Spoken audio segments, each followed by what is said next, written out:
The smell hit her first. That perfume. Sweet and heavy like vanilla mixed with something sharper. It was everywhere in her own bedroom, on her pillows, her sheets, even floating in the air like a ghost that wouldn't leave.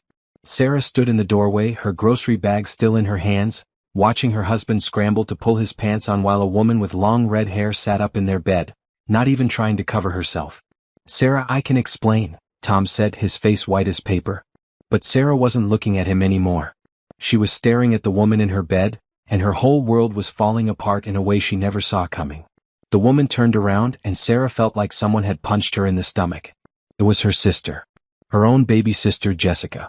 "Hi, sis," Jessica said with a smile that made Sarah's blood run cold. No shame. No sorry. Just that same mean smile Jessica had worn since they were kids, the one that said she always got what she wanted and she didn't care who got hurt. Sarah dropped the grocery bags. Apples rolled across the floor. Milk spilled everywhere. She couldn't move, couldn't breathe, couldn't make sense of what she was seeing. This was worse than finding Tom with some stranger. This was her sister. Her family. The person she had trusted most in the world after Tom himself. "How long?" Sarah's voice came out like a whisper. Jessica stretched like a cat and reached for her clothes. "Oh honey, you really want to know." "How long, Jessica?" 2 years, Jessica said, pulling her shirt over her head. "Maybe 3. Time flies when you're having fun." 3 years. Sarah felt dizzy. 3 years of family dinners where Jessica sat across from her, smiling and laughing. 3 years of Jessica coming over for coffee, using their bathroom, sleeping in their guest room. 3 years of Jessica asking about Tom, about their marriage, pretending to care. "Sarah, please," Tom started, but she held up her hand. "Get out," she said quietly. "Sarah dash. Get out." The scream came from somewhere deep inside her, somewhere she didn't know existed. "Both of you. Get out of my house right now." Tom grabbed his shirt and shoes. Jessica took her time, like she was enjoying every second of Sarah's pain. At the bedroom door, Jessica stopped and looked back. "You know, Sarah, you should probably thank me. I mean, Tom was so unhappy. I was just helping him feel better. Isn't that what sisters do?" After they left, Sarah sat on her kitchen floor in the spilled milk and cried until she had no tears left. Then she got up, cleaned the mess and started planning. Because Jessica was wrong about one thing. Sarah knew exactly what sisters do to each other. And she was about to remind Jessica of every lesson she'd forgotten. The next morning, Sarah called in sick to work. She sat at her kitchen table with a cup of coffee and a notebook, making lists. Jessica thought she was so smart, so much better than Sarah. Always had, ever since they were little. Jessica was the pretty one, the fun one, the one everyone loved. Sarah was just the responsible big sister who cleaned up Jessica's messes. But Jessica had made one big mistake. She thought Sarah was weak. Sarah picked up her phone and scrolled through her contacts until she found what she was looking for. Jessica's boss at the law firm where she worked as a paralegal. Then she found Jessica's landlord. Her ex-boyfriend who still called sometimes. Her college friends who thought she was so perfect. Jessica wanted to play games? Sarah was going to show her how games were really played.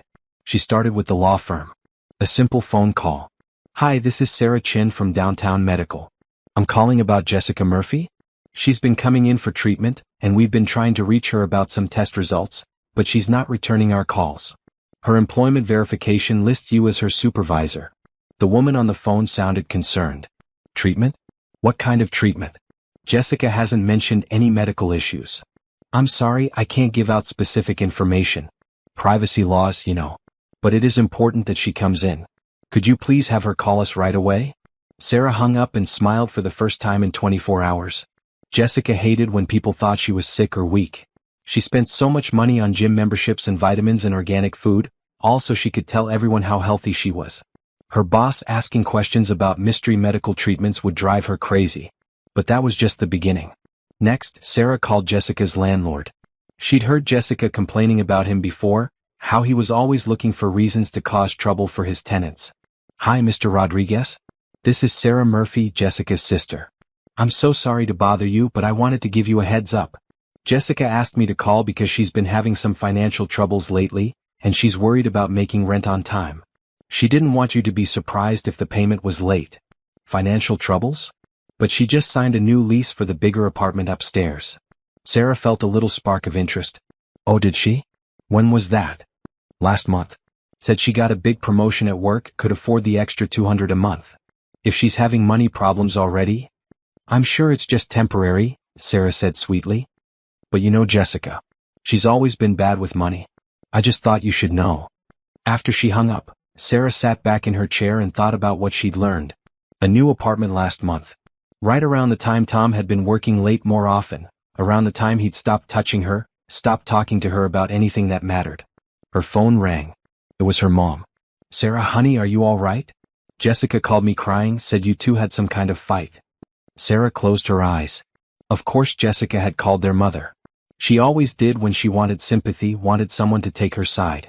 What did she tell you, Mom? She said you accused her of something terrible, something about Tom. Sarah, what's going on? Sarah could hear the worry in her mother's voice, and for a moment she felt bad. Her parents didn't deserve to get dragged into this mess. But Jessica had made that choice when she decided to sleep with Sarah's husband. Mom, I need to ask you something and I need you to be honest. Has Jessica been asking you for money lately? There was a pause. Well, yes, actually. She said she wanted to make some improvements to her apartment, make it more comfortable. Why? How much money, Mom? Sarah, I don't think dash. How much? $5,000. But Sarah, what does this have to do with dash? Sarah felt sick. Their parents didn't have much money. $5,000 was a lot for them, probably came out of their retirement savings. And Jessica had taken it to make her love nest with Tom more comfortable. Mom, I have to go. But don't give Jessica any more money, okay? Promise me. Sarah, you're scaring me. What's happening? I'll call you later and explain everything. Just, don't give her any more money. After she hung up, Sarah made another note in her notebook. Jessica had been planning this for a while, getting money from their parents, moving to a bigger place. This wasn't just an affair. This was Jessica trying to steal Sarah's whole life. But Sarah wasn't going to let that happen. She picked up her phone again and started making more calls. 3 days later, Sarah was sitting in a coffee shop across the street from Jessica's law firm when her phone buzzed. It was a text from Jessica. We need to talk. What did you do? Sarah smiled and took a sip of her coffee. Through the window, she could see Jessica pacing back and forth on the sidewalk outside her office building, phone pressed to her ear. Even from this distance, Sarah could tell her sister was upset. Her phone rang. What the hell did you do, Sarah? Jessica's voice was high and angry. I don't know what you mean. Don't play dumb with me. My boss is asking all kinds of weird questions about my health. My landlord thinks I'm broke. And now Mom is calling me crying, asking if I'm in some kind of trouble. Sarah felt warm satisfaction spreading through her chest. Sounds like you are in trouble. This is ridiculous. I know you're mad about Tom, but dash. Mad? Sarah's voice was calm, which seemed to make Jessica even more nervous. Jessica, I'm not mad. Mad is what you feel when someone cuts you off in traffic. What I feel about you sleeping with my husband for 3 years is something completely different. Look, Sarah, I know how it looked, but you don't understand. Tom and we have something special. We didn't mean for it to happen, but dash. Stop. Sarah watched Jessica through the window, saw her freeze on the sidewalk. Don't insult me by pretending this was some kind of accident. You wanted him, so you took him. Just like you've always taken everything you wanted from me. That's not fair. Remember when we were kids, Jessica? Remember my stuffed elephant, the one Grandma made for me before she died? You wanted it, so you told Mom I said you could have it. When I tried to get it back, you said I was being selfish. Jessica was quiet. Or how about my first boyfriend in high school? Danny Rodriguez. Remember him? We dated for 6 months and then suddenly he was asking you to prom instead. You told me it wasn't your fault he changed his mind. Sarah, we were teenagers. That was different. Was it? Because it seems like the same pattern to me. You see something I have, something that makes me happy, and you decide you want it. The only difference is this time, you didn't just take my toy or my boyfriend. You took my husband. You took my marriage. You took my family. Sarah could see Jessica wiping her eyes now. Good. Let her cry. But here's what you didn't count on, Jessica. I'm not a kid anymore. And I'm not going to just let you have what's mine. What are you going to do? Sarah hung up. That afternoon, she drove to the office building where Tom worked. She'd been married to him for 8 years, had been to dozens of company parties and events. She knew exactly who to talk to. Tom's assistant Linda had always liked Sarah. She was a grandmother type who brought cookies to work and remembered everyone's birthdays. She also knew everything that happened in the office. Sarah. What a nice surprise. Tom didn't mention you were coming by. Sarah smiled sadly. He doesn't know. I wanted to surprise him, but I think I might have gotten the timing wrong. He's been working so many late nights lately, I thought maybe I could take him to dinner. Linda's face changed slightly. Late nights? Oh yes, almost every night for the past few months. Big project, he said. I'm so proud of how dedicated he is to his work. Linda looked uncomfortable. Sarah, honey, can we talk for a minute? In private? They went to an empty conference room and Linda closed the door.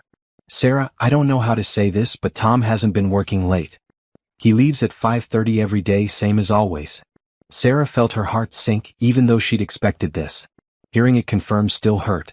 Are you sure? Positive. And Sarah? Linda looked even more uncomfortable. A few months ago, I saw him at a restaurant downtown with a woman. A redhead. I didn't want to say anything because it wasn't my business, but when you mentioned the late nights. What restaurant? Antonio's. The fancy Italian place on 5th Street. They looked close. Sarah nodded and stood up. Thank you for telling me, Linda. I know that wasn't easy. Sarah, I'm so sorry. If there's anything I can do. There is one thing. Could you not mention that I was here? I need some time to figure out what I'm going to do. After she left Tom's office, Sarah drove to Antonio's. She'd been there before. It was expensive, romantic, the kind of place Tom used to take her for anniversaries. The hostess remembered her. Mrs. Chen. How nice to see you. Will your husband be joining you tonight? Actually, I wanted to ask you about something. My husband's been coming here lately for business dinners, and I wanted to make sure his clients were happy with the service. A woman with red hair. The hostess smiled. Oh yes, she's lovely. They come in every Thursday night. Such a sweet couple. Always ask for the corner table. Every Thursday night. Sarah felt sick. That was her and Tom's old tradition, Thursday date nights. He'd stopped suggesting them about 6 months ago, said he was too busy at work. They do seem very happy together, the hostess continued. Last week he even had champagne sent to the table. I think they were celebrating something. Celebrating.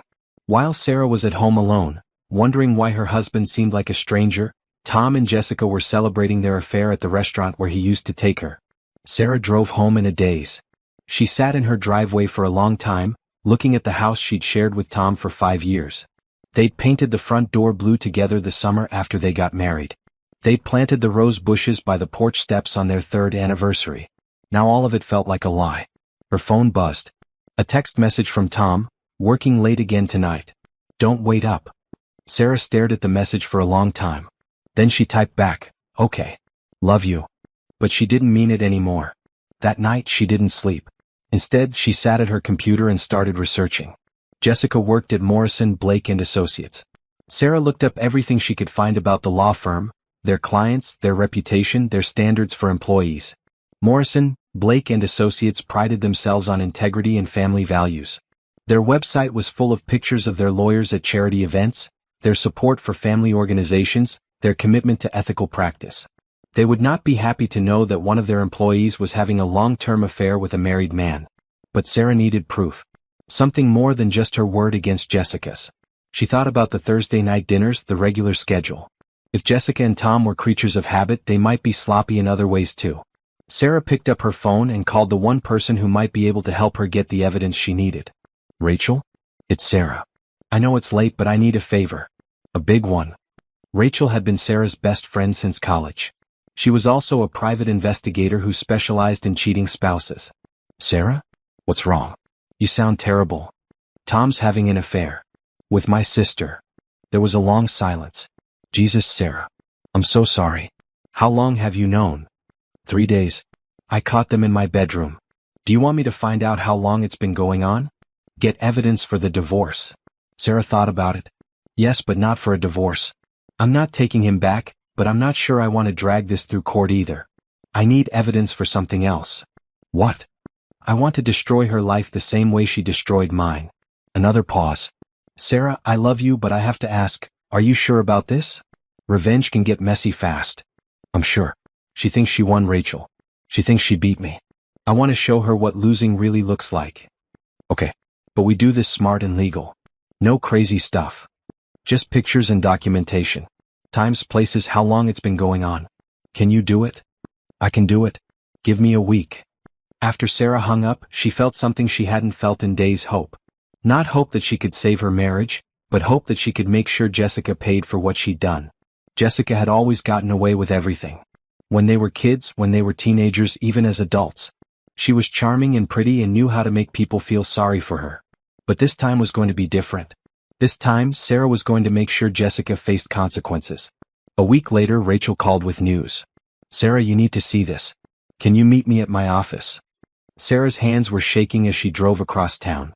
Rachel's office was in a small building downtown, nothing fancy, but Rachel was good at her job. If anyone could get the evidence Sarah needed, it was her.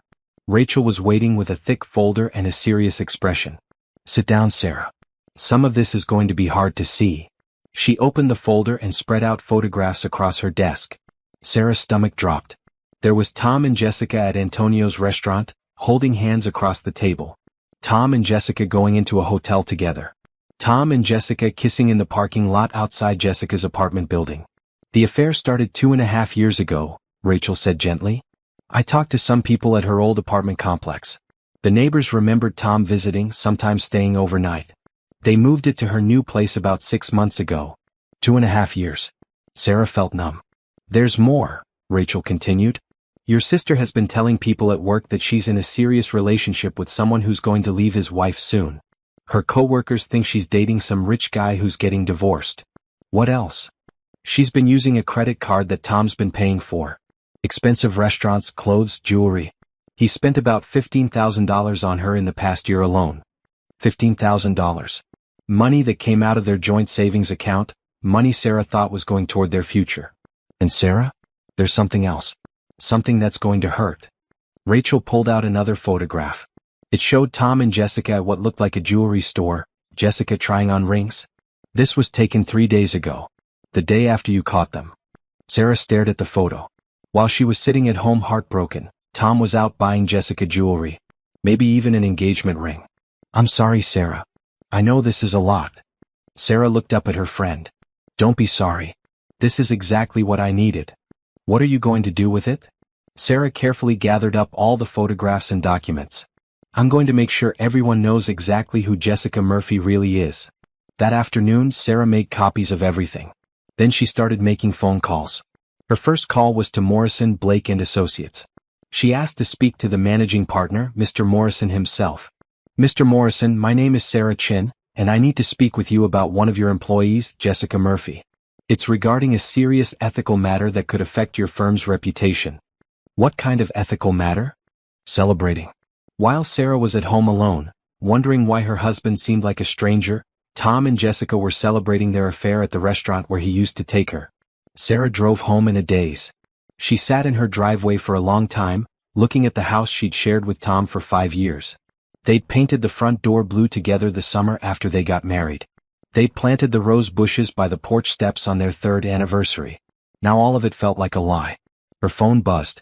A text message from Tom, "Working late again tonight. Don't wait up." Sarah stared at the message for a long time. Then she typed back, "Okay. Love you." But she didn't mean it anymore. That night she didn't sleep. Instead, she sat at her computer and started researching. Jessica worked at Morrison, Blake and Associates. Sarah looked up everything she could find about the law firm, their clients, their reputation, their standards for employees. Morrison, Blake and Associates prided themselves on integrity and family values. Their website was full of pictures of their lawyers at charity events, their support for family organizations, their commitment to ethical practice. They would not be happy to know that one of their employees was having a long-term affair with a married man. But Sarah needed proof. Something more than just her word against Jessica's. She thought about the Thursday night dinners, the regular schedule. If Jessica and Tom were creatures of habit, they might be sloppy in other ways too. Sarah picked up her phone and called the one person who might be able to help her get the evidence she needed. "Rachel? It's Sarah. I know it's late, but I need a favor. A big one." Rachel had been Sarah's best friend since college. She was also a private investigator who specialized in cheating spouses. "Sarah? What's wrong? You sound terrible." "Tom's having an affair. With my sister." There was a long silence. "Jesus, Sarah. I'm so sorry. How long have you known?" 3 days. I caught them in my bedroom. Do you want me to find out how long it's been going on? Get evidence for the divorce." Sarah thought about it. "Yes, but not for a divorce. I'm not taking him back, but I'm not sure I want to drag this through court either. I need evidence for something else." "What?" "I want to destroy her life the same way she destroyed mine." Another pause. Sarah, I love you, but I have to ask, are you sure about this? Revenge can get messy fast. I'm sure. She thinks she won, Rachel. She thinks she beat me. I want to show her what losing really looks like. Okay. But we do this smart and legal. No crazy stuff. Just pictures and documentation. Times, places, how long it's been going on. Can you do it? I can do it. Give me a week. After Sarah hung up, she felt something she hadn't felt in days: hope. Not hope that she could save her marriage, but hope that she could make sure Jessica paid for what she'd done. Jessica had always gotten away with everything. When they were kids, when they were teenagers, even as adults. She was charming and pretty and knew how to make people feel sorry for her. But this time was going to be different. This time, Sarah was going to make sure Jessica faced consequences. A week later, Rachel called with news. Sarah, you need to see this. Can you meet me at my office? Sarah's hands were shaking as she drove across town. Rachel's office was in a small building downtown, nothing fancy, but Rachel was good at her job. If anyone could get the evidence Sarah needed, it was her. Rachel was waiting with a thick folder and a serious expression. Sit down, Sarah. Some of this is going to be hard to see. She opened the folder and spread out photographs across her desk. Sarah's stomach dropped. There was Tom and Jessica at Antonio's restaurant, holding hands across the table. Tom and Jessica going into a hotel together. Tom and Jessica kissing in the parking lot outside Jessica's apartment building. The affair started 2.5 years ago, Rachel said gently. I talked to some people at her old apartment complex. The neighbors remembered Tom visiting, sometimes staying overnight. They moved it to her new place about 6 months ago. 2.5 years. Sarah felt numb. There's more, Rachel continued. Your sister has been telling people at work that she's in a serious relationship with someone who's going to leave his wife soon. Her coworkers think she's dating some rich guy who's getting divorced. What else? She's been using a credit card that Tom's been paying for. Expensive restaurants, clothes, jewelry. He spent about $15,000 on her in the past year alone. $15,000. Money that came out of their joint savings account, money Sarah thought was going toward their future. And Sarah? There's something else. Something that's going to hurt. Rachel pulled out another photograph. It showed Tom and Jessica at what looked like a jewelry store, Jessica trying on rings. This was taken 3 days ago. The day after you caught them. Sarah stared at the photo. While she was sitting at home heartbroken, Tom was out buying Jessica jewelry. Maybe even an engagement ring. I'm sorry, Sarah. I know this is a lot. Sarah looked up at her friend. Don't be sorry. This is exactly what I needed. What are you going to do with it? Sarah carefully gathered up all the photographs and documents. I'm going to make sure everyone knows exactly who Jessica Murphy really is. That afternoon, Sarah made copies of everything. Then she started making phone calls. Her first call was to Morrison, Blake and Associates. She asked to speak to the managing partner, Mr. Morrison himself. Mr. Morrison, my name is Sarah Chin, and I need to speak with you about one of your employees, Jessica Murphy. It's regarding a serious ethical matter that could affect your firm's reputation. What kind of ethical matter? I'd prefer to discuss this in person. Would you have time to meet with me tomorrow? Mrs. Chin, if this is some kind of personal dispute Mr. Morrison, your firm represents family law cases, correct? Divorces, custody disputes, that sort of thing? Yes, we do. Then you'll want to know that one of your paralegals has been actively helping a married man hide assets from his wife during a long-term affair. I have documentation that shows financial fraud and deception that could implicate your firm if it becomes public. There was a long pause. I can see you at 10 o'clock tomorrow morning. Sarah's next call was to the local newspaper. She'd done some research and found out that the lifestyle reporter, Amanda Torres, had written several articles about workplace ethics and women supporting other women.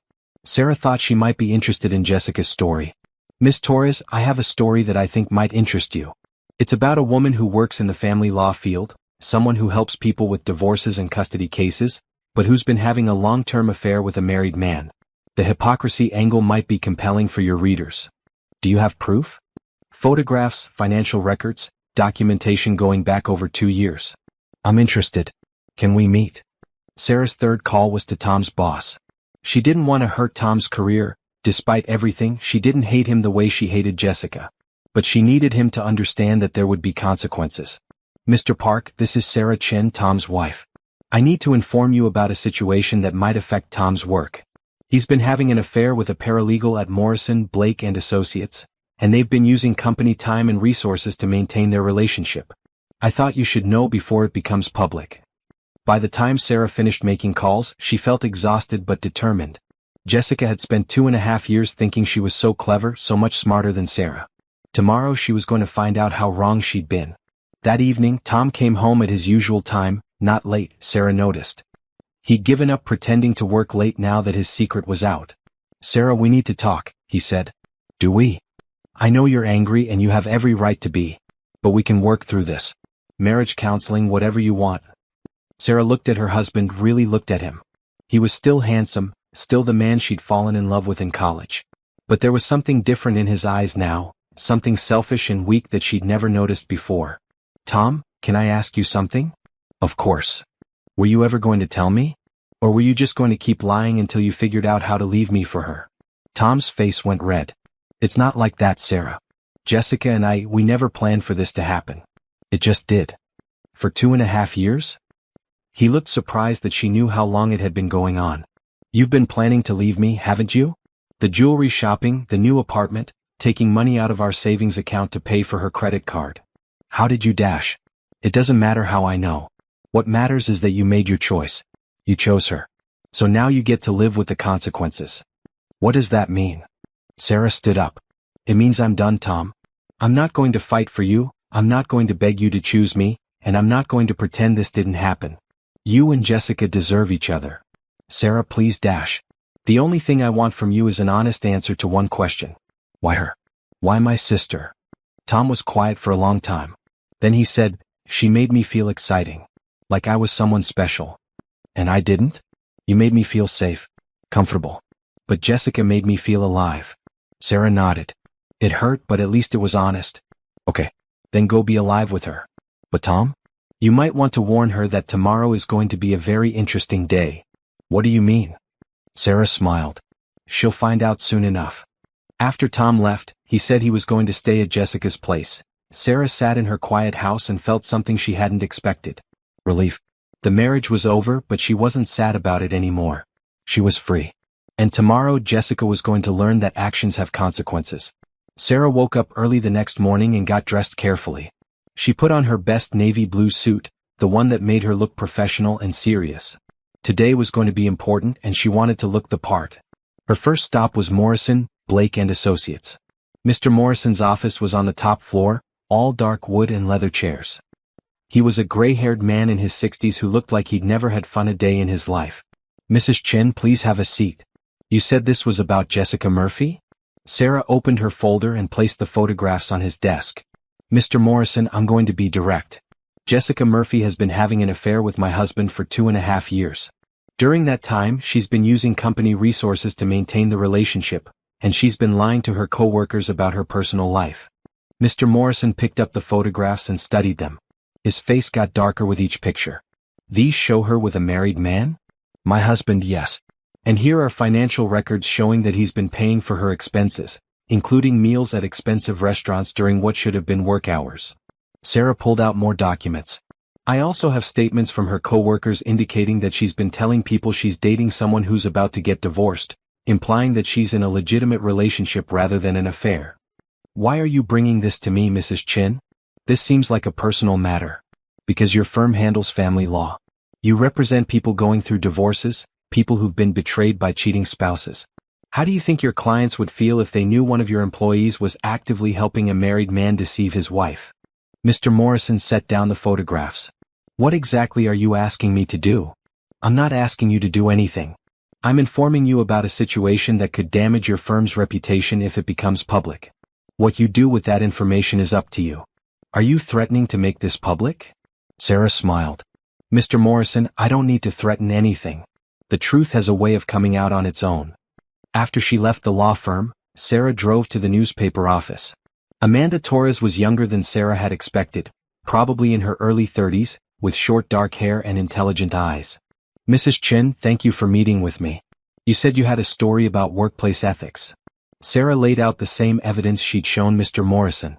"Jessica Murphy works in family law, helping people who've been hurt by infidelity. But she's been having a long-term affair with a married man, using money and resources that should be going to his family." Amanda looked through the photographs and documents. This is certainly hypocritical, but I'm not sure it rises to the level of a news story. Affairs happen all the time. What if I told you that the woman in question has been lying to her employers, her co-workers, and her family about the nature of the relationship? What if I told you she's been using her position in the legal field to help her lover hide assets from his wife? Amanda looked more interested. You have proof of financial deception? Sarah pulled out more documents. Credit card statements, bank records, documentation of expensive gifts and meals paid for with money from the married couple's joint accounts. Money that the wife didn't know was being spent. And you're the wife? I am. Amanda was quiet for a moment. Mrs. Chin, can I ask why you're doing this? Most people in your situation would handle this privately. Sarah had been expecting this question. Miss Torres, have you ever had someone you trusted completely betray you? Yes, actually. Then you know that feeling of being stupid, of realizing that everyone else probably knew what was going on while you were in the dark. Jessica Murphy isn't just some random woman who had an affair with my husband. She's my sister. She sat at my dinner table, slept in my guest room, and pretended to care about my marriage while she was destroying it. Amanda nodded slowly. I see. But more than that, she works in a field where she's supposed to help families. She's supposed to understand how much damage affairs cause. The fact that she could do this while working in family law shows a level of hypocrisy that I think the public should know about. What do you hope to accomplish with this? Sarah thought carefully before answering. I want people to know who she really is. I want her co-workers to know they can't trust her. I want her employers to know that she doesn't share their values. And I want other women to be warned about the kind of person she is. Amanda looked at the evidence again. I'll need to verify some of this information independently. And I'll need to contact Ms. Murphy for comment. Of course. If this story runs, it's going to be very damaging to your sister. Are you prepared for that? Sarah met Amanda's eyes. Miss Torres, she was prepared to damage my entire life for her own pleasure. She made her choice. Now she gets to live with the consequences. After leaving the newspaper, Sarah had lunch at a small cafe and checked her phone. She had 3 missed calls from Jessica and 2 text messages. What did you do? And call me right now. Sarah deleted the messages without responding. Her phone rang. It was her mother. Sarah, honey, Jessica called me crying. She said you're trying to get her fired from her job. Please tell me that's not true. Mom, I can't talk about this right now. Sarah Elizabeth Chin, you tell me what's going on right now. Jessica is your sister. Family doesn't hurt family like this. Sarah felt her temper flare. Family doesn't hurt family? Mom, do you know what Jessica did? She made a mistake. A stupid mistake. But that doesn't mean you should ruin her life. A mistake? Mom, she's been sleeping with my husband for 2.5 years. She took money from you and Dad to make her apartment nice for her affair. She sat at our Christmas dinner last year and smiled at me while she was planning to steal my husband. That's not a mistake. That's a choice. Her mother was quiet. And you know what the worst part is? She's not even sorry. When I caught them together, she smiled at me. She was proud of what she'd done.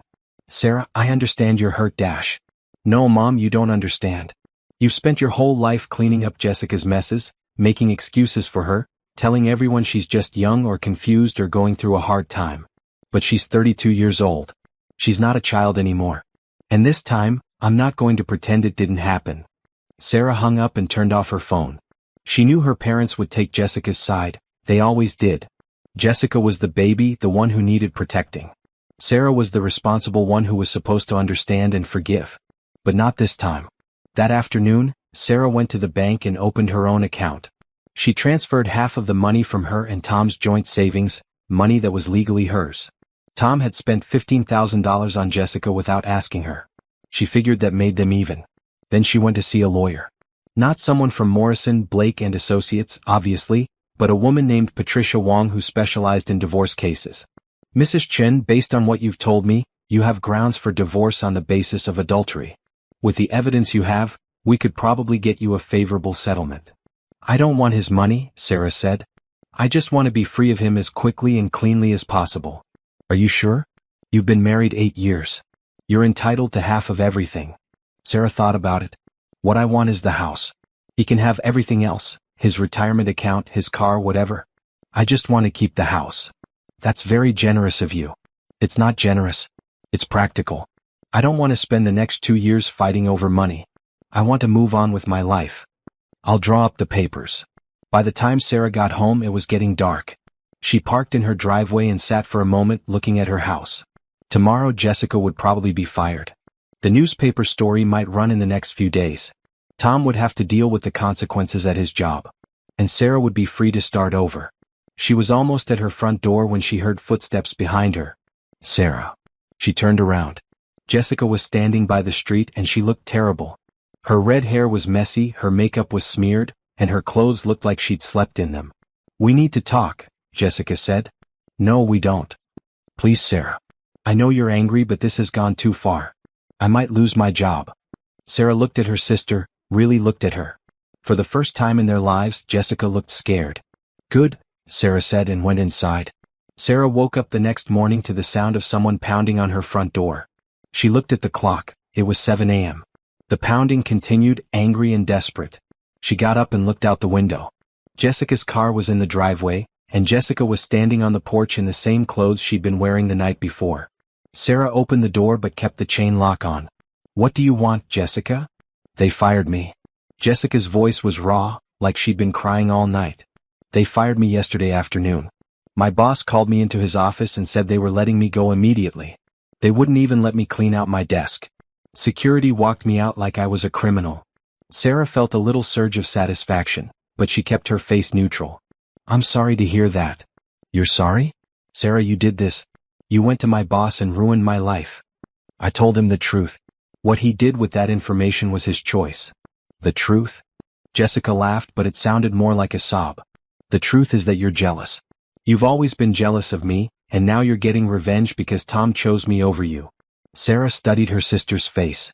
Even now, even after losing her job, Jessica still thought she was the victim. "Jessica, can I ask you something? Do you actually love Tom, or do you just love the fact that he was mine?" Jessica's face went white. "How can you ask me that?" "Because I know you, Jessica. I've known you my whole life. You don't want things because they're good for you.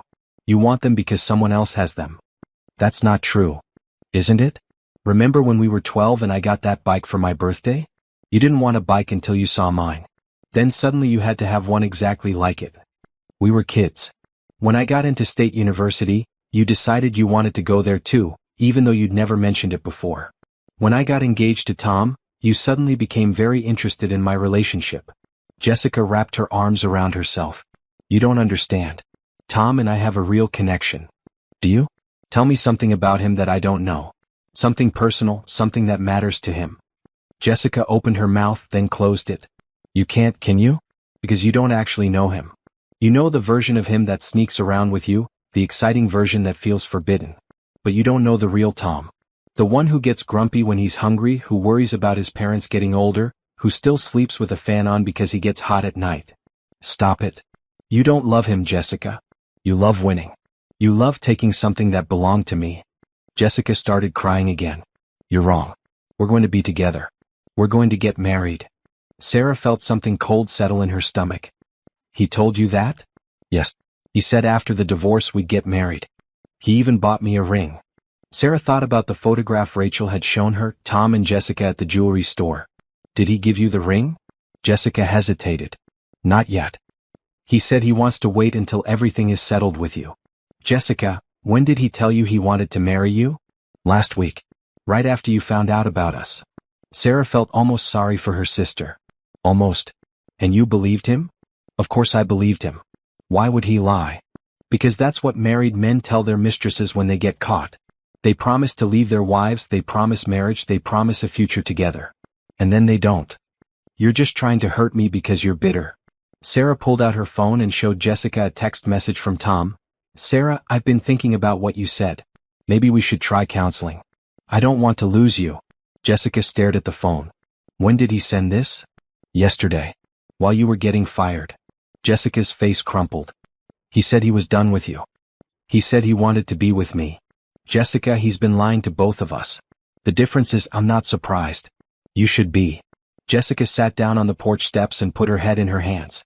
For a moment, she looked like the little sister Sarah remembered from childhood, small and lost and scared. "What am I going to do, Sarah? I don't have a job. I can't pay my rent. I took out loans for the new apartment and without my salary." Sarah almost felt bad for her. "Almost. You'll figure it out. You always do. Could you call my boss?" Tell him it was all a misunderstanding? That you were just upset and said things you didn't mean? Sarah stared at her sister. Are you serious? Please, Sarah. I know I hurt you, but I'm your sister. We're family. Family. Sarah tasted the word like something bitter. Jessica, do you remember what you said to me when I caught you with Tom?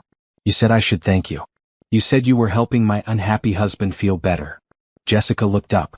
I was upset. I didn't mean it. Yes, you did. You meant every word. You've been laughing at me for 2 years, thinking you were so much smarter than me. Thinking you'd won. Sarah opened the door wider. Come inside. I want to show you something. Jessica followed her into the living room. Sarah picked up a folder from the coffee table. This is everything I know about your affair with Tom. Photographs, financial records, witness statements. Everything. Jessica looked through the folder, her face getting paler with each page. You hired a private investigator? I did. And you know what I learned? Tom's been telling you the same lies he's been telling me. He told you he was unhappy in our marriage, right? That we never talk, never spend time together? Jessica nodded. He told me the same thing about you. Said you were just a friend from work who was going through a hard time. Said he felt sorry for you. Jessica's hands were shaking as she held the photographs. But here's the really interesting part, Jessica. Look at the dates on these pictures. Look at the credit card statements. Jessica flipped through the papers. You see the pattern? Every time Tom bought you something expensive, every time he took you somewhere special, it was right after he'd had a fight with me. You weren't his girlfriend, Jessica. You were his way of getting back at me when he was angry. That's not true. Isn't it? Look at the jewelry store receipt. The day he bought you that ring? That was the day after I told him I thought we should start trying to have a baby. He didn't buy you a ring because he loves you. He bought it because he was afraid of commitment to me. Jessica was crying again, but quieter now. You're lying. Am I? Why don't you call him right now? Ask him about the ring. Ask him when he's planning to give it to you. Jessica pulled out her phone with shaking hands. She dialed Tom's number and put it on speaker. Jessica? This isn't a good time. Tom, we need to talk. About the ring. About our future. There was a long pause. Jessica, things are complicated right now. Sarah's been saying some things and my boss is asking questions. Maybe we should take a break for a while. A break? Just until things settle down. Until the divorce is final. But you said we were going to get married. You said you loved me. Another pause. I do love you, Jessica. But I need to think about what's best for everyone. What's best for everyone? What about what's best for me? I lost my job, Tom. I might lose my apartment. I need you. I'm sorry, Jessica. I really am. But I can't deal with this right now. The line went dead. Jessica stared at the phone like she couldn't believe what had just happened. He hung up on me. Sarah sat down across from her sister. Jessica, I'm going to tell you something and I want you to really listen. Tom is not a good man. A good man doesn't lie to his wife for 2 years. A good man doesn't spend his family's money on another woman. And a good man doesn't abandon his mistress the minute things get difficult. Jessica wiped her eyes. Then why were you trying to save your marriage? Why did you text him about counseling? Sarah smiled sadly. I wasn't trying to save my marriage. I was testing him. I wanted to see if he'd choose you or if he'd run back to what was safe and familiar. Turns out, he's too much of a coward to choose either one of us. Jessica looked at the photographs scattered on the coffee table. So what happens now? Now you figure out how to rebuild your life. And I do the same. Sarah, I know I hurt you. I know I was wrong. But we're sisters. Can't we find a way to get past this? Sarah looked at Jessica, really looked at her. She saw the sister who had stolen her toys, her boyfriends, her husband. But she also saw a woman who was scared and alone and facing the consequences of her choices for the first time in her life. Jessica, I forgave you for taking my toys when we were kids. I forgave you for stealing my boyfriend in high school. I even forgave you for all the times you borrowed money from mom and dad and never paid it back. But this is different. Because it's Tom? Because you enjoyed it. Because you looked me in the eye at family dinners and smiled while you were betraying me. Because when I caught you, you weren't sorry. You were proud. Jessica was quiet for a long time. Then she said, You're right. I did enjoy it. Not the sneaking around, but winning. Taking something you had and making it mine. It was the first honest thing Jessica had said since this whole mess started. Why? Sarah asked. Why do you need to win so badly? Jessica shrugged. Because you're better than me. You always have been. You're smarter, more responsible, more successful. Everyone likes you better. The only way I could ever be special was to take something that was yours. Sarah felt something she hadn't expected, pity. Jessica, that's not true. Yes, it is. And now I've lost everything and you're still better than me. Sarah stood up and walked to the window. Outside it was starting to rain. Jessica, you didn't lose everything because I reported you to your boss. You lost everything because you made bad choices. You could have found your own boyfriend, your own life, your own happiness. Instead, you chose to steal mine. I know. And now you have to live with that. Just like I have to live with the fact that my sister and my husband betrayed me. Jessica gathered up the photographs and put them back in the folder. Are you going to keep destroying my life? The newspaper story telling everyone what I did. Sarah turned around. I'm not destroying your life, Jessica. Your choices destroyed your life. I'm just making sure people know the truth about who you are. So that's it? We're not sisters anymore? Sarah thought about it. I don't know what we are anymore. But I know we're not the same people we were before this happened. Jessica stood up and walked to the door. For what it's worth, Sarah, I am sorry. Not just because I got caught, but because I hurt you. I know you are. But sorry doesn't fix this. After Jessica left, Sarah sat in her quiet house and felt something she hadn't felt in weeks, peace. The storm was over. Jessica knew the truth about Tom. Tom knew there would be consequences for his actions, and Sarah was free to start over. Her phone rang. It was Amanda Torres from the newspaper. Mrs. Chin, I wanted to let you know that the story will run tomorrow.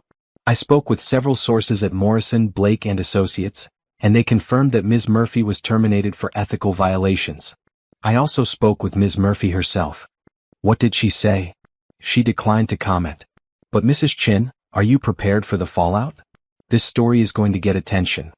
Sarah looked around her house at the life she'd built with Tom, at the photographs of happier times that she'd soon have to put away. I'm ready, she said. I'm finally ready for all of it. The newspaper story ran on Thursday morning with the headline, Family Law Paralegal Fired for Affair with Married Client's Husband. Sarah read it online while drinking her coffee, and she had to admit Amanda Torres had done a good job. The article was factual, professional, and devastating. It described Jessica as a paralegal who worked on family law cases involving divorce and adultery, while maintaining a long-term affair with a married man. It mentioned the financial deception, the lies to co-workers, and the hypocrisy of someone in the family law field destroying a family. The article quoted Mr. Morrison saying that Morrison, Blake and Associates maintains the highest ethical standards and has zero tolerance for employees whose personal conduct undermines the trust our clients place in us. By noon, Sarah's phone was ringing constantly. Friends who had seen the article, co-workers who wanted to know if she was okay, even a few reporters from other publications who wanted to follow up on the story. Sarah turned off her phone and went for a walk. She needed to think, to process everything that had happened.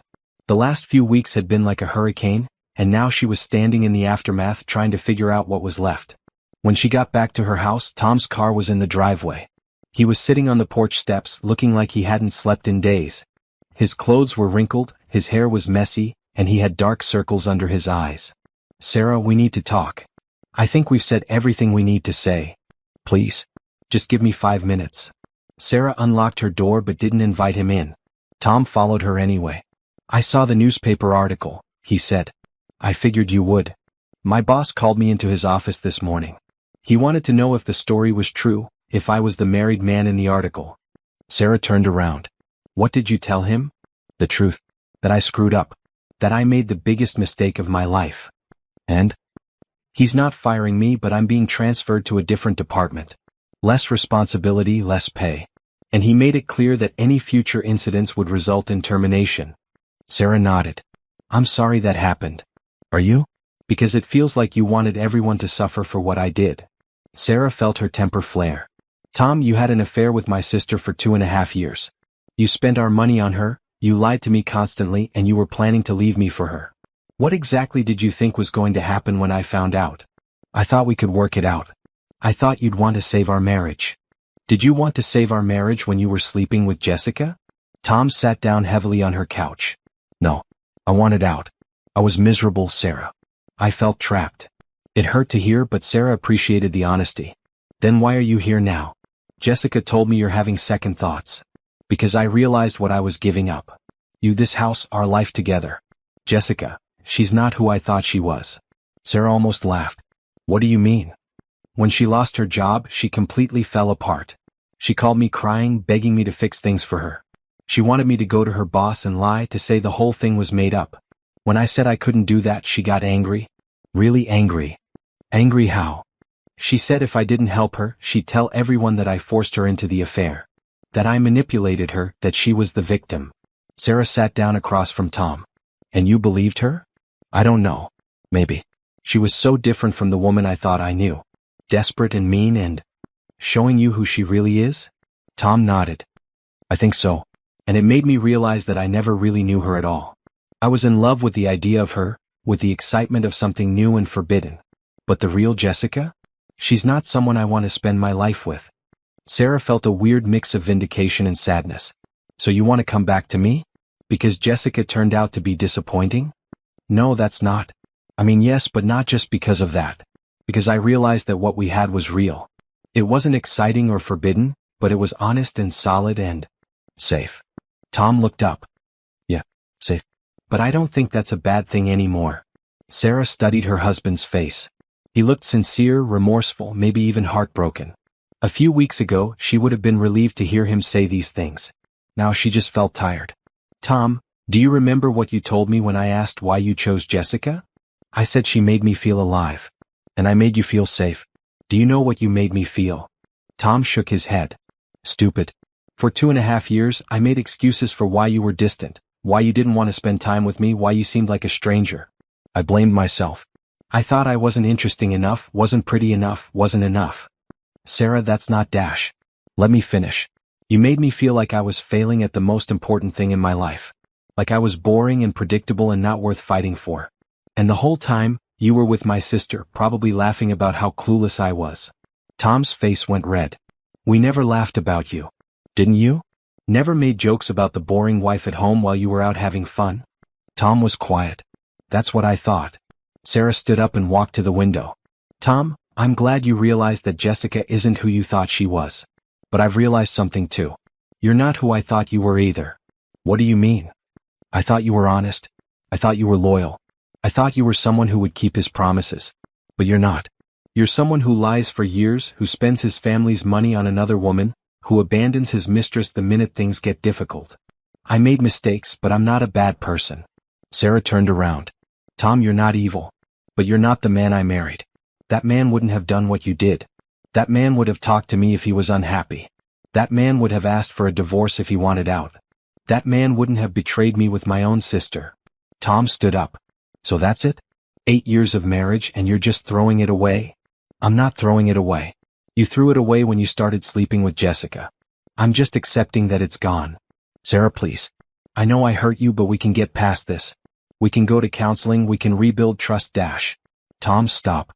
Just stop. Sarah felt exhausted. Do you know what the worst part of all this is? It's not that you had an affair. It's not even that it was with Jessica. It's that you wasted 2.5 years of my life. 2.5 years when I could have been with someone who actually wanted to be with me. I did want to be with you. No, you didn't. You wanted to be with her. You just didn't have the courage to leave me. Tom was quiet for a long time. Then he said, what if I could prove to you that I've changed? What if I could show you that I want to be the man you married? Sarah looked at him, this man she'd loved for so long, and felt nothing but sadness. Tom, the man I married never would have needed to change. He was already the person I needed him to be. So you won't even try? I can't. I'm sorry, but I can't. I don't trust you anymore and I don't love you the way I used to. Maybe someday I could forgive you, but I can't forget what you did. And I can't spend the rest of my life wondering if you're lying to me again. Tom sat back down and put his head in his hands. I've lost everything, haven't I? You, Jessica, my job. You haven't lost your job. The transfer is basically a demotion. And my reputation at work is ruined. Everyone knows what I did. Sarah felt a flicker of sympathy, but it passed quickly. Tom, those are consequences. They're what happens when you make bad choices. And there's no way back? No way to fix this. Sarah thought about it.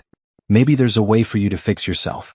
To figure out why you did what you did and make sure you never do it again. But there's no way to fix us. Tom looked up at her. I really loved you, Sarah. I know it doesn't seem like it now, but I did. I know you did. And I loved you too. But love isn't enough if you can't be trusted. After Tom left, Sarah sat in her quiet house and felt something she hadn't expected, relief. Not just because the conversation was over, but because she'd finally said everything she needed to say. She'd been honest about how she felt, what she needed, and what she couldn't forgive. Her phone rang. It was her lawyer, Patricia Wong. "Sarah, I have the divorce papers ready. Tom's attorney says he's willing to sign them without contest. He agrees to let you keep the house in exchange for his retirement account and investment portfolio." "That's fine. Are you sure? You're giving up a lot of money?" Sarah looked around her house at the place where she'd been happy before everything fell apart. "I'm sure. I just want it to be over.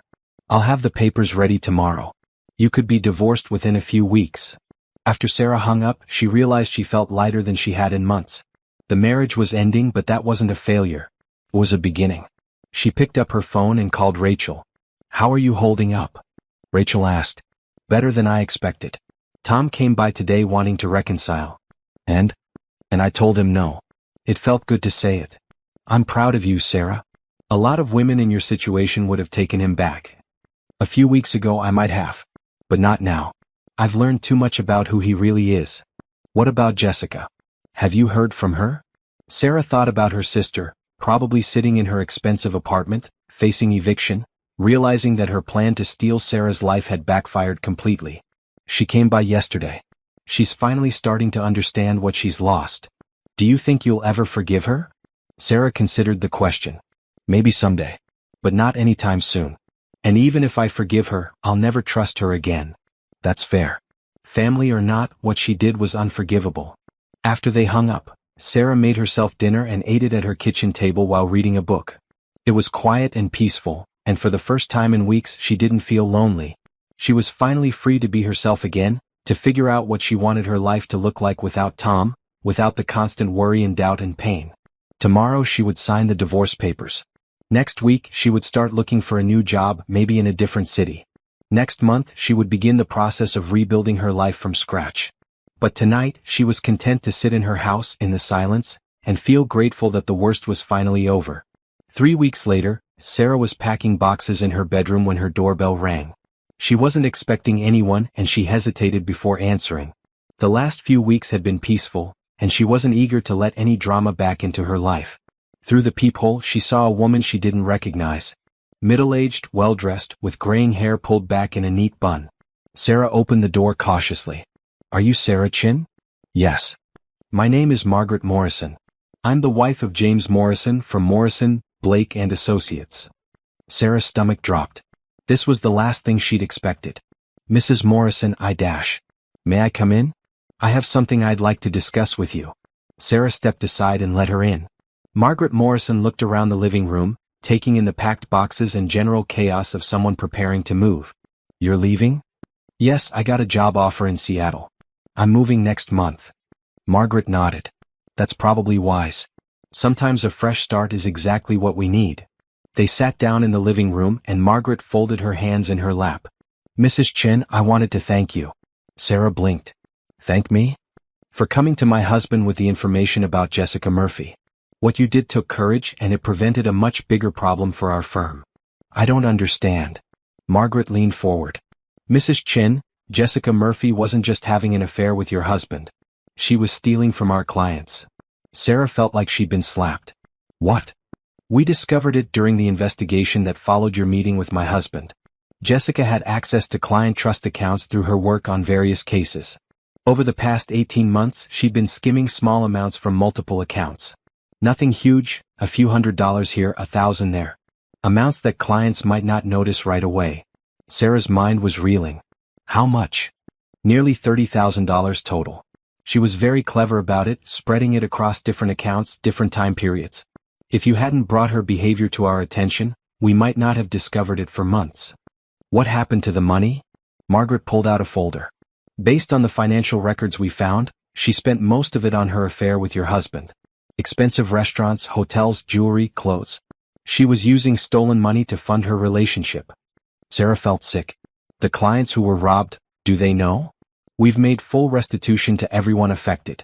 The firm absorbed the loss rather than making clients suffer for our employees' crimes." "And Jessica?" "We've turned the evidence over to the police. She'll likely face criminal charges for embezzlement and fraud." Sarah sat back in her chair. She'd wanted Jessica to face consequences, but she'd never imagined it would go this far. Mrs. Chen, I want you to understand something. When you came to my husband, you probably saved our firm's reputation and possibly prevented other clients from being robbed. Jessica Murphy was escalating her behavior, taking bigger risks, larger amounts. It was only a matter of time before she got caught, but by then the damage could have been much worse. Margaret stood up and handed Sarah an envelope. What's this? A small token of our appreciation. And information about a position we think you might be interested in. Sarah opened the envelope. Inside was a check for $5,000 and a job posting for a paralegal position at a law firm in Seattle. I don't understand. My husband made some calls. The firm in Seattle specializes in family law, and they're looking for someone with strong ethical standards and attention to detail. They're willing to interview you based on our recommendation. Sarah stared at the job posting. It was exactly the kind of work she'd always wanted to do, helping families through difficult times, advocating for people who needed protection. Mrs. Morrison, this is incredibly generous, but I can't accept money from you. Consider it compensation for the time and effort you put into gathering evidence. If you hadn't been so thorough, we might not have discovered the full extent of Jessica's crimes. Margaret walked to the door, then turned back. Mrs. Chen, can I give you some advice? Sarah nodded. What your husband and sister did to you was terrible. But don't let their betrayal define the rest of your life. You're young, you're strong, and you have a chance to start over. Take it. After Margaret left, Sarah sat with the envelope in her hands, thinking about everything she'd learned. Jessica hadn't just destroyed Sarah's marriage, she'd been stealing from people who trusted her, people who were already going through difficult times. Her phone rang. It was Amanda Torres from the newspaper. Mrs. Chen, I wanted to give you a heads up. We're running a follow-up story tomorrow about Jessica Murphy. The police have confirmed that she's been charged with embezzlement and fraud. I just heard about that. Can I get a quote from you? About how you feel knowing that your tip led to the discovery of these crimes. Sarah thought about it. You can say that I'm glad the truth came out, and that I hope the clients who were stolen from can find some justice. Nothing about your sister specifically? No. I think enough has been said about that. After she hung up, Sarah called her parents. She hadn't spoken to them since the day she'd hung up on her mother, and she knew they deserved to hear about Jessica's arrest from her rather than from the news. Her father answered. Sarah? Honey, we've been so worried about you. I'm okay, Dad. But I need to tell you something about Jessica. She explained about the embezzlement charges, about Jessica stealing money from clients to fund her affair. Her father was quiet for a long time. Dad? Are you there? I'm here. I can't believe it. She stole money? From people who were already hurting? I'm sorry, Dad. I know this is hard to hear. Sarah, I owe you an apology. When this all started, your mother and I thought you were being too harsh with Jessica. We thought you should forgive her and move on. You were protecting your daughter. I understand that. But we were wrong. We've been making excuses for Jessica's behavior for so long that we stopped seeing who she really was. She's not the little girl we raised anymore. She's a woman who made terrible choices and she needs to face the consequences. Sarah felt tears in her eyes. She'd been so afraid that her parents would choose Jessica over her, but hearing her father's words gave her hope that their relationship could be repaired. Dad, can I ask you something? The money Jessica got from you and Mom, did she ever pay it back? No. She said she would, but she never did. We were starting to worry about it, actually. $5,000 is a lot for us. Sarah looked at the check from Morrison, Blake and Associates. $5,000. Exactly the amount her parents had given Jessica. Dad, I want to pay you back that money. Sarah, you don't have to dash. Yes, I do. Jessica took that money under false pretenses, and you shouldn't have to suffer for her crimes. Honey, we can't let you dash. It's not charity, Dad. It's justice. That evening, Sarah drove to her parents' house for the first time in a month. Her mother answered the door with red eyes and a tired face. Sarah, sweetheart, come in. They sat in the living room where Sarah had spent countless childhood hours, where she'd done homework and watched movies and felt safe and loved. Her parents looked older than she remembered, worn down by the stress of the past few weeks. Mom, I want you to know that I'm not angry with you and Dad. You were trying to protect Jessica, and I understand that. Her mother started crying. We should have protected you too. We should have seen what she was doing to you. You couldn't have known. Jessica was very good at hiding who she really was. Sarah's father leaned forward. Sarah, we want you to know that we're proud of you. What you did took courage and it was the right thing to do. Even though it meant Jessica got arrested? Especially because it meant Jessica got arrested. She needs help, real help, and maybe facing the consequences of her actions will finally make her get it. Sarah handed her parents the check. This is to pay back the money Jessica borrowed. I know it doesn't fix everything, but it's a start. Her parents looked at the check, then at each other. Sarah, we can't take this, her mother said. Yes, you can. And you should. That money came from the law firm Jessica worked for. They gave it to me as a thank you for exposing her crimes. Jessica stole money from their clients, money that was used to fund her affair with Tom. It's only right that some of it goes back to the people she hurt. Her father folded the check carefully and put it in his wallet. Thank you, sweetheart. But this doesn't change anything. You're our daughter, and we love you, and we should have stood by you from the beginning. What happens now? Her mother asked. With Jessica, I mean. Sarah sighed. She'll probably go to jail. The lawyer I spoke to said embezzlement charges usually result in prison time, especially when it's this much money. Will you visit her? I don't know. Maybe someday. But not anytime soon. They talked for another hour about Sarah's move to Seattle, about their hopes for rebuilding their relationship, about the long process of healing that lay ahead for all of them. When Sarah got home, she found Tom sitting on her porch again. This time he looked different, cleaner, more pulled together, but also sadder. Sarah, I heard about Jessica's arrest. What do you want, Tom? I wanted to apologize. Again. I know I've said it before, but learning about the embezzlement, it made me realize how much I didn't know about her. How much I didn't want to know. Sarah sat down on the porch steps next to him, but not too close. Tom, can I ask you something? Did you know she was stealing money? No. God, no. If I had known, I would have stopped it. Would you? Or would you have just made sure you didn't get caught? Tom was quiet for a moment. I want to say I would have stopped it, but honestly, I don't know. I wasn't thinking clearly about anything back then. It was the most honest thing Tom had said since this whole mess started. I'm glad you didn't know, Sarah said. It would have been even worse if you'd been involved in that too. Sarah, I know you're moving to Seattle. I know we're getting divorced. But I want you to know that I'm going to therapy. I'm trying to figure out how I became the kind of person who could do what I did. That's good, Tom. You should do that.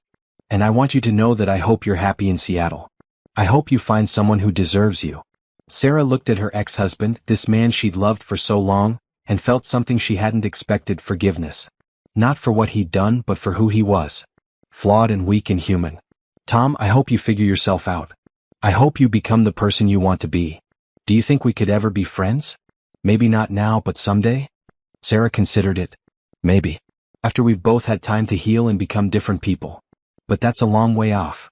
Tom nodded and stood up. I'm going to miss you, Sarah. More than you'll ever know. After he left, Sarah sat on her porch in the evening air and thought about how much had changed in just a few weeks. Her marriage was over, her sister was facing criminal charges, and she was about to start a new life in a new city. But for the first time in months, she felt hopeful. The courthouse was busier than Sarah had expected. She sat in the back row of the gallery, watching as other cases were called before Jessica's. She hadn't planned to come to the arraignment, but something had drawn her here. Maybe she needed to see this through to the end. Jessica walked in wearing an orange jumpsuit, her hands cuffed in front of her. She looked thin and pale, nothing like the confident woman who had smiled at Sarah from her bed just 2 months ago. Her red hair was pulled back in a messy ponytail, and she kept her eyes down as she walked to the defendant's table. The charges were read: embezzlement in the first degree, fraud, theft. Jessica pleaded not guilty, her voice barely audible. The judge set bail at $50,000 and scheduled a preliminary hearing for the following month. As Jessica was led away, she looked up and saw Sarah in the gallery. Their eyes met for just a moment, and Sarah saw something she'd never seen in her sister's face before: genuine remorse. After the hearing, Sarah walked outside into the bright sunlight. She was surprised to see her parents standing by their car, looking lost and older than their years. Sarah? Her mother looked shocked to see her. What are you doing here? I needed to see it for myself. To make it real. Her father put his arm around her mother's shoulders. We came to see if we could help with bail, but $50,000? We don't have that kind of money. Good, Sarah said, surprising them both. She needs to stay in jail. She needs to understand that actions have consequences. Sarah, she's still our daughter, her mother said softly. I know, Mom. And I'm not saying you shouldn't love her or support her. But paying her bail would just be enabling her again. She needs to face this. They stood in uncomfortable silence for a moment. Have you talked to her? Sarah asked. She called us from jail yesterday, her father said. She was crying, saying she was sorry, asking us to help her. What did you tell her? That we love her, but that she made her choices and now she has to live with them. Sarah felt proud of her parents. For the first time in Jessica's life, they weren't rushing to rescue her from the consequences of her behavior. She asked about you, her mother said quietly. What did she want to know? If you would visit her. If you would testify as a character witness at her trial. Sarah almost laughed. What did you tell her? That she hurt you badly, and that it wasn't our place to ask you for anything. They talked for a few more minutes, then Sarah hugged her parents goodbye and drove home. She had packing to finish, her moving truck was coming in 3 days. That evening she got a call from Patricia Wong, her lawyer. Sarah, I have some news about your divorce. Tom signed the final papers today. You're officially divorced. Sarah felt a strange mix of sadness and relief. How long until it's final? It's final now. The decree was entered this afternoon. After 8 years of marriage it was over. Sarah thought she would cry, but instead she felt lighter, like a weight she'd been carrying had finally been lifted. Her phone rang again. This time it was Rachel. I heard about Jessica's arraignment. How are you doing? Better than I expected. It felt like closure watching her stand in front of that judge. Are you having any second thoughts? About pressing charges, I mean? Sarah considered the question. No. What she did was wrong, and not just to me. She stole money from people who were already hurting, people going through divorces and custody battles. They deserved better. And what about Tom? Any regrets about the divorce? No regrets. We weren't right for each other anymore. Maybe we never were. What's the plan for Seattle? Sarah smiled. I start my new job in 2 weeks. I found an apartment near the waterfront, and I'm thinking about getting a dog. A dog. I always wanted one, but Tom was allergic. Now I can do whatever I want. After they hung up, Sarah walked through her empty house one last time. Most of her furniture was being donated, she wanted a fresh start with everything. In her bedroom she found a photo she'd missed during packing. It was from her wedding day, Tom in his tux and Sarah in her white dress, both of them young and happy and full of hope. She looked at the photo for a long time, remembering how sure she'd been that day that they would be together forever. Then she put it in the trash and didn't look back. The next morning, Sarah was loading the last of her boxes into her car when a police car pulled up in front of her house. Detective Maria Santos got out and walked up the driveway. Mrs. Chin? I'm Detective Santos. I'm investigating the embezzlement case against Jessica Murphy. What can I do for you? I wanted to thank you for bringing this to our attention. Without your initial report to Morrison, Blake and Associates, we might never have discovered the full extent of the crimes. I just told the truth. You did more than that. You gathered evidence, you documented everything carefully, and you made sure the right people had the information they needed. That's not easy to do when it involves family. Detective Santos handed Sarah a business card. I also wanted to let you know that Jessica Murphy has decided to accept a plea deal. She'll plead guilty to all charges in exchange for a reduced sentence. How reduced? 2 years in prison, 3 years probation and full restitution to the victims. It's a fair deal, considering the amount of money involved. Sarah nodded. 2 years seemed like a long time, but it also seemed fair. Will there be a trial? Not if she sticks to the plea agreement. But Mrs. Chen, I want you to know that if she changes her mind and decides to fight the charges, we may need you to testify about what you discovered. I understand. And Mrs. Chin? Jessica Murphy has asked to see you. She wants to apologize in person before she's sentenced. Sarah felt her stomach tighten. When? The sentencing hearing is next week. She'll be transported from jail to the courthouse. If you want to see her, there's a room where family members can meet with defendants before the hearing. Sarah thought about it. Part of her wanted closure, wanted to hear Jessica say she was sorry. But another part of her was afraid of being manipulated again, afraid that Jessica would try to make her feel guilty or responsible. I'll think about it, she said. After Detective Santos left, Sarah sat in her car and tried to imagine what she would say to Jessica if she saw her. 4 months she'd fantasized about this moment, about Jessica finally understanding what she'd done, finally facing consequences, finally being sorry. But now that it was real, Sarah wasn't sure she cared anymore. Her focus had shifted from revenge to rebuilding, from anger to acceptance. Maybe she didn't need Jessica's apology to move on. Her phone buzzed with a text message from the law firm in Seattle. Looking forward to having you join our team next week. Your office is ready, and we have several cases that could use your attention. Sarah smiled and started her car.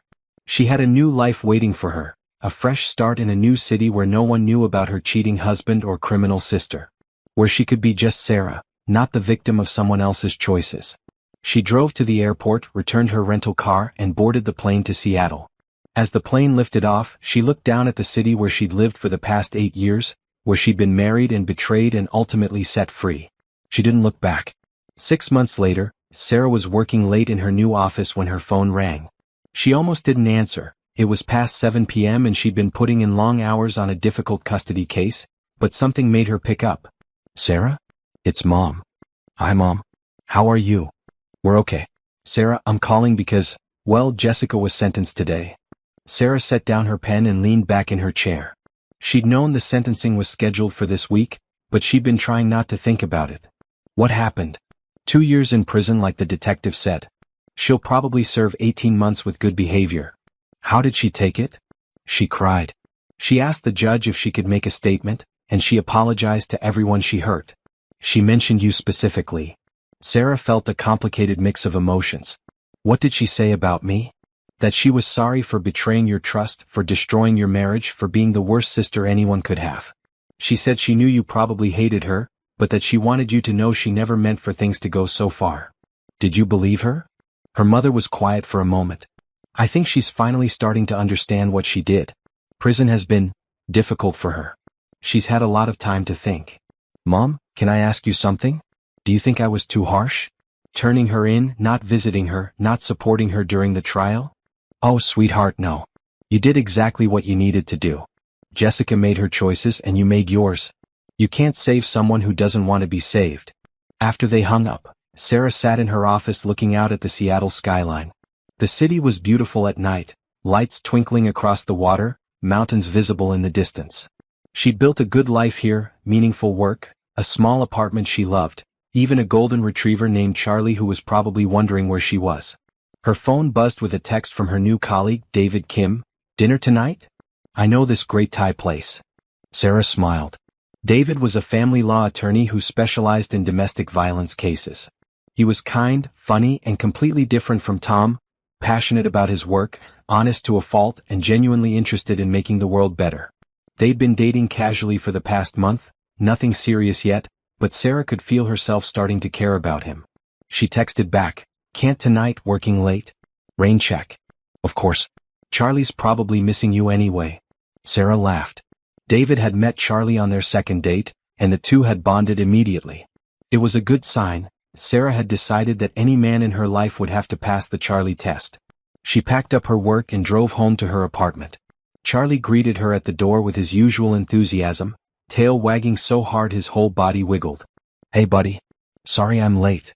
She took Charlie for a walk along the waterfront, enjoying the cool evening air and the sound of water lapping against the shore. This was her favorite time of day in Seattle when the city quieted down and she could think. She thought about Jessica, probably lying in a narrow jail cell, facing 18 more months of consequences for her choices. Sarah still felt angry about what Jessica had done, but the rage had faded to something more like disappointment. Jessica had thrown away so much, their relationship, her career, her freedom, for what? A man who abandoned her the moment things got difficult? But Sarah also thought about her own choices over the past 6 months. She'd chosen to leave everything behind and start over. She'd chosen to focus on her career, on helping families navigate difficult situations. She'd chosen to open her heart to new people, new possibilities. When she got back to her apartment, she found an envelope that had been slipped under her door. Her name was written on it in unfamiliar handwriting. Inside was a letter from Jessica. Sarah, it began. I know you probably don't want to hear from me, and I understand if you throw this letter away without reading it. But I needed to try one more time to tell you how sorry I am. I've had 6 months in jail to think about what I did to you, to our family, to the people I stole from. I've had therapy, I've talked to other women who made similar mistakes, and I've finally started to understand how selfish and cruel I was. I can't undo what I did. I can't give you back the marriage I destroyed or the trust one broke. I can't give our parents back the money I stole or give those clients back their peace of mind. But I want you to know that I see it now. I see how much I hurt you and I'm ashamed of who I was. I know you've moved to Seattle and started a new life. Mom told me you're doing well, that you have a job you love and that you seem happy. I'm glad. You deserve happiness and you deserve better than what I gave you. I'm not asking for forgiveness. I know I don't deserve it. I'm just asking you to know that I'm sorry, really and truly sorry for the first time in my life. I hope someday you can think of me without anger. I hope someday you can remember the good parts of being sisters before I ruined everything. I love you, Sarah.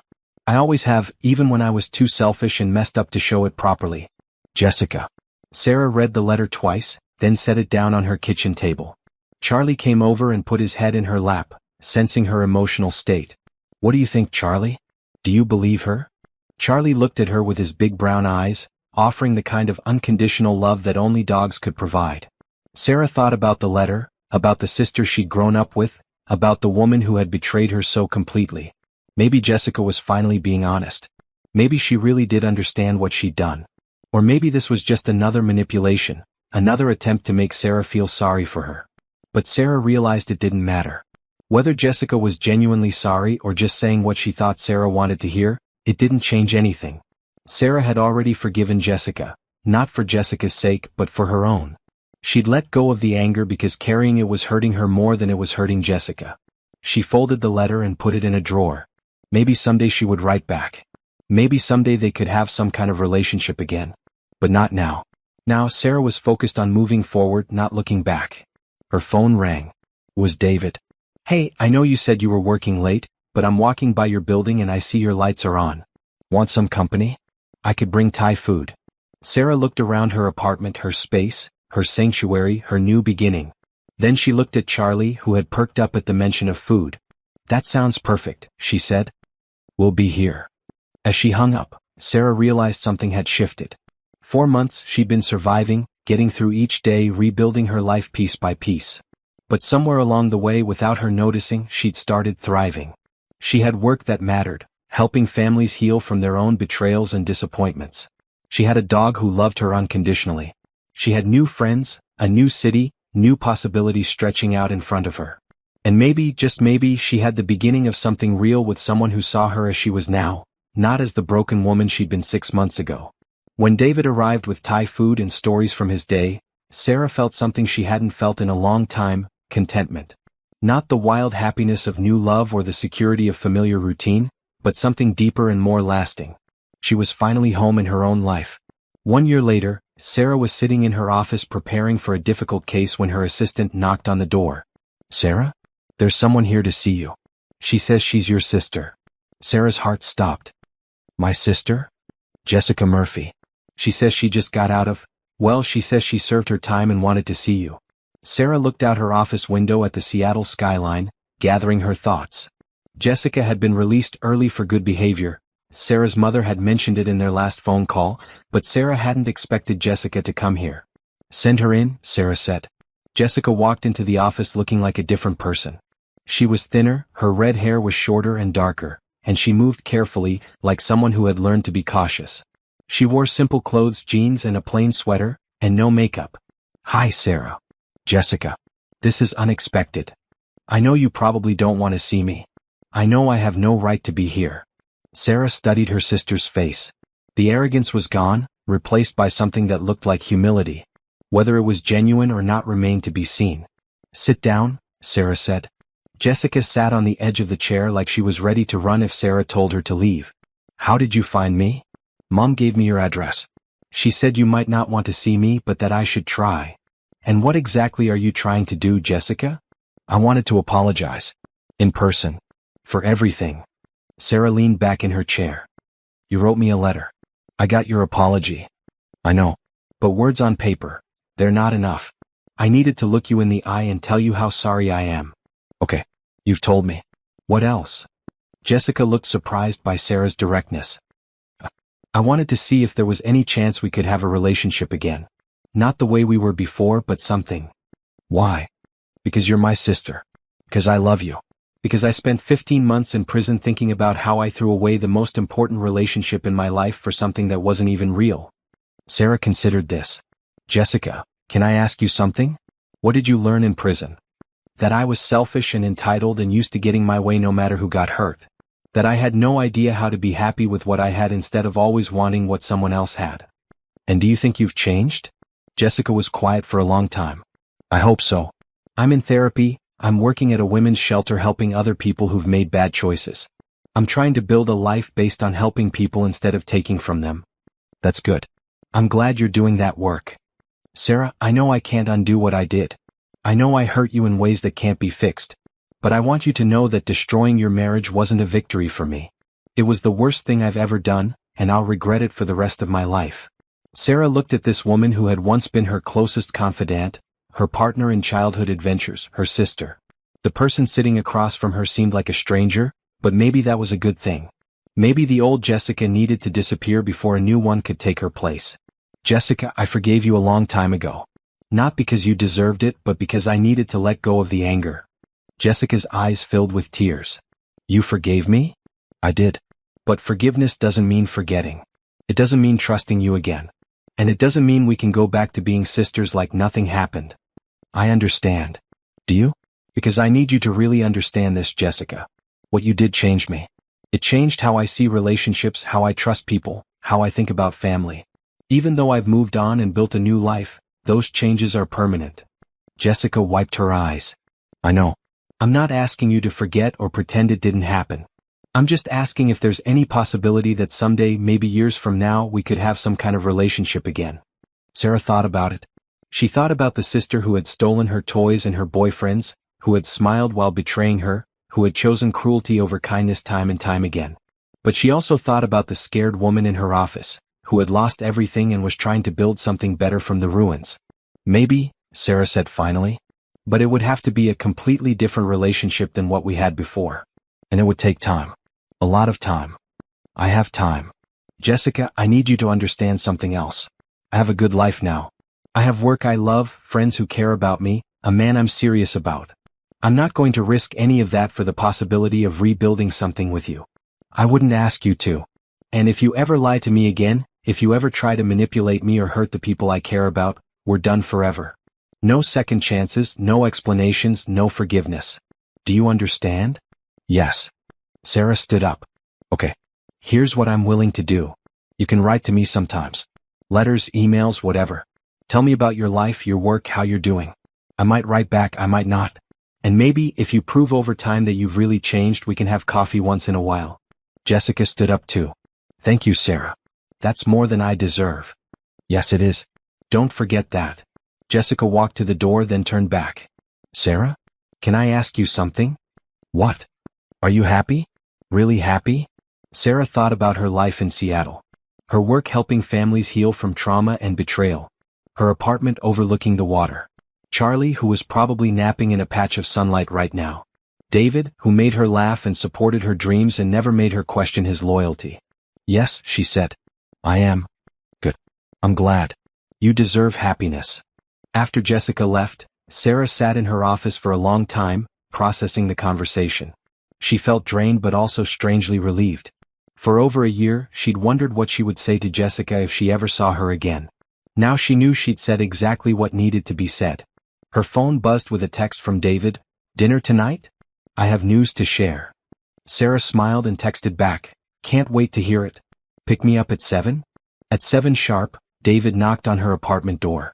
Charlie bounded over to greet him, tail wagging, and David scratched behind his ears before kissing Sarah hello.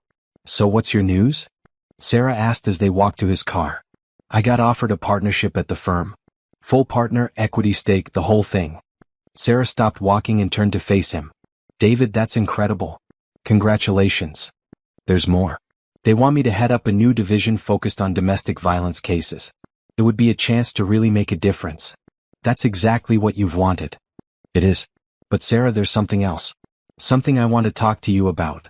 They got in the car and David drove toward the waterfront. Sarah could tell he was nervous about something, but she didn't push. David would tell her when he was ready.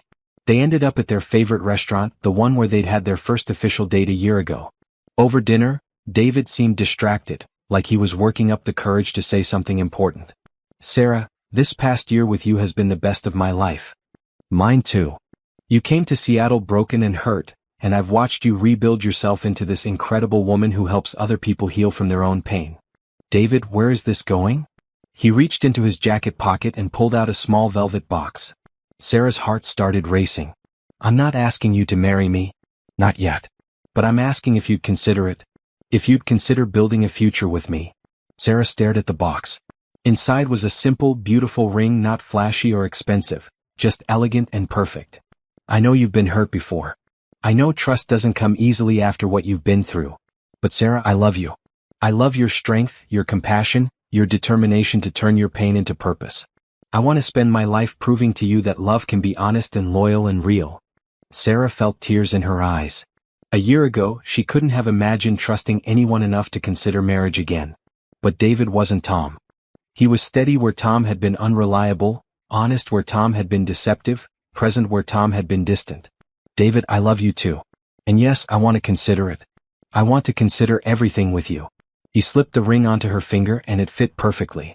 Sarah looked at it sparkling in the candlelight and felt something she hadn't felt in a long time, excitement about the future.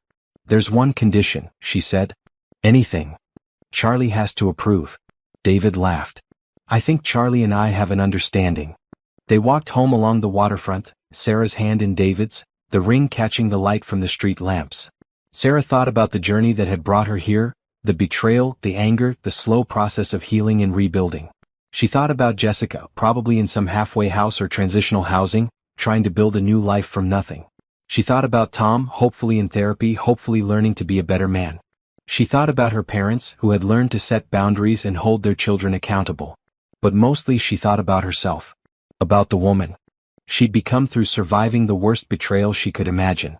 About the strength she'd discovered, the purpose she'd found, the love she'd learned to accept. When they got back to her apartment, Charlie greeted them at the door with his usual enthusiasm. David knelt down and whispered something in the dog's ear. Charlie's tail wagged even harder. What did you tell him? Sarah asked. That I'm going to take good care of both of you. Sarah looked around her apartment. Their apartment, really, since David had been spending most nights there for months. She looked at the life they'd built together, based on honesty and respect and genuine affection. She thought about the woman she'd been 2 years ago, married to a man who lied to her, trusting a sister who betrayed her, living a life that looked perfect from the outside but was hollow at its core. That woman was gone. In her place was someone stronger, wiser, more careful with her trust but also more generous with her love. Someone who had learned that betrayal could be survived, that happiness could be rebuilt, that the worst thing that ever happened to you didn't have to define the rest of your life. Jessica had thought she was winning when she stole Tom away. Tom had thought he was getting a more exciting life when he chose Jessica over Sarah. But they'd both been wrong. The real winner was Sarah, who had lost everything and then built something better from the pieces. As she fell asleep that night, David's arm around her and Charlie snoring at the foot of the bed, Sarah felt something she'd never experienced before, complete contentment with her own life. Not because it was perfect but because it was real. She'd learned the most important lesson of all. The best revenge isn't destroying someone else's life. It's building a life so good that their betrayal becomes irrelevant. And that's exactly what she'd done.